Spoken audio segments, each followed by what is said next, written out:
आपण सबुठार powerful medicine हो गया विश्वास। विश्वास सहित यदि मो कथा को आपण मानिबे देखो आजिकल दुनिया रे प्रत्येक परिवार रे आर्थिक मानसिक शारीरिक समस्या समुद्र होते आज्ञा किंतु सबुज सजेसन अच्छी आपण पाखे आपण मात्र चारोटी कथा यदि मानिबे 100% आपण सब समस्या समाधान हम। मन रखो नंबर 1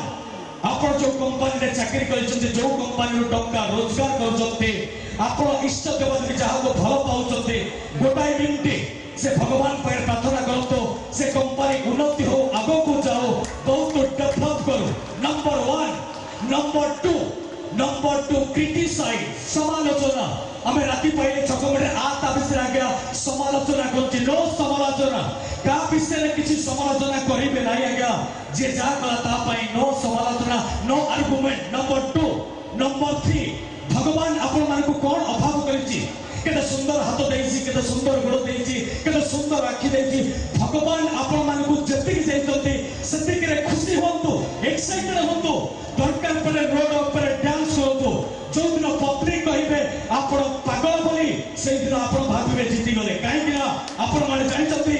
पागल माने इतिहास रचि थांती भल मनुष्य माने इतिहास पढि थांती। नंबर 4 जेतबे आपण को दुख कष्ट आसुछि आपण चिंता करछथि दुख करछथि भाई दुखी अछि नो दुखी आत्मा होंतु नहीं सदा सतता मन खोली हसंतु जहाँ भी होउछि मन खोली हसंतु गोटे पावरफुल कथा ते कहि दउछि वर्ड टी आ गया जे आपण को पचारिबो भाई आपण केमिति अछंती इट्स ओके बहुत बढ़िया ए वर्ड गंदा देखिबा आपण लाइफस्टाइल 20 दिन के मास भीतर 100% आपण बीएफ चेंज हो जिवो। दर्शक बंधु जाओ